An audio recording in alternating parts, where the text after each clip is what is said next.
The game I have chosen to develop for this class is a platform game of my own making, in which the levels are split into 3 sections. The player completes the first section, then spawns in the section below. A ghost of the player then spawns in the section they just completed and follows the player's movements from when they played that section. If the player moves too far away from the ghost, as indicated by the rope, the section will be restarted. The first version of the game is a fairly bare-bones prototype with the main mechanic implemented in a basic form. The intent of this first build was to create a robust foundation for the game that would allow easy expansion in later builds. I created 5 levels as well as a tutorial in order to allow players to get a good feel for the game and how it was meant to be played.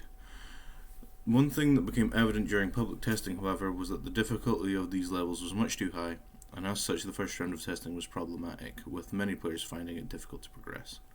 Another issue with this first build was that although I did a heat map and fully integrated it to the game, there was a bug meaning it didn't upload correctly. Another issue with the data collection from this build is that I forgot to include any identifiers that could help me differentiate between new and returning users. That said, the information gathered from this first round of testing was very beneficial, especially the qualitative data gathered from the user survey I asked testers to complete after playing the game.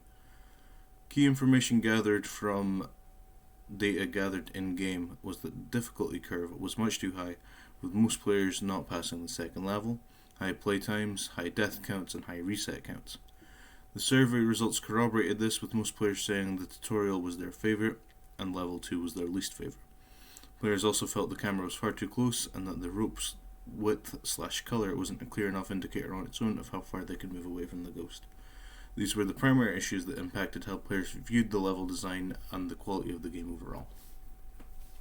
There were a significant number of changes between the first and second version of the game.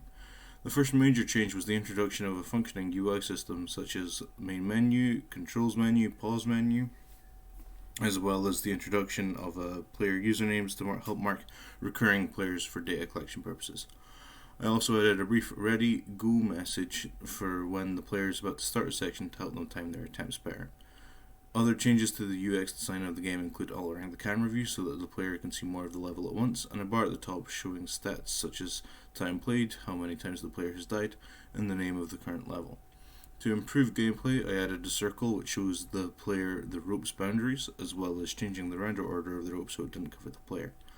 I also rebalanced the level as well as changing the order in which they appeared to make the difficulty curve easier, as well as changing some of the spike hitboxes and shrinking the player hitbox to make certain jumps easier. The survey response to this build was significantly more positive overall, with a more diverse range of levels being selected for both favourite and least favourite level, and respondents saying that this version was much better than the original. Players also rated the level design better overall, despite the levels themselves largely remaining the same. The majority of testers said that their favourite addition to the game was the circle, as it clearly defined how much room the players have to work with whilst playing. In terms of data collected, these changes led to more levels being played on average, overall lower deaths, and significantly fewer player resets. There wasn't a great deal of negative feedback in this round of testing compared with the first, but there was enough to go on when creating the third version of the game.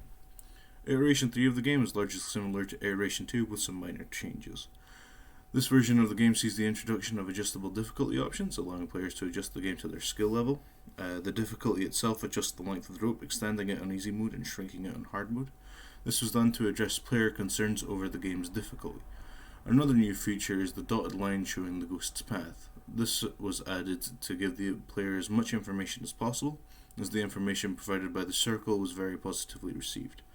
The last major change to this version is the game end screen, which displays some of the player statistics from the level. This was introduced to help break up the game and give players some respite between levels. Testing for this has had partially positive results, with overall average time played increasing, a mix of difficulty selected by players, and more players reaching the final level than in the previous 2 tests. But there have been some issues raised in the responses to the survey. Issues flagged include dotted lines being distracting, the difficulty of the final level being too high, deaths feeling too sudden, and minor asset issues. These would be fixed if the game was to be taken forward. If I were to take this concept forward, I think I would restart in order to properly utilise my current knowledge and understanding of the project in order to create a new foundation. Additionally, I think I would change the main mechanic from a rope to something like a lantern and the player has to stay within the light, as I feel this fits better with the circle mechanic that the players liked so much, as well as decluttering the screen with the removal of the rope. That said, I am very pleased with the game in its current state, and I feel that the testing and feedback gathered has helped me improve the game in every way. Thank you for watching.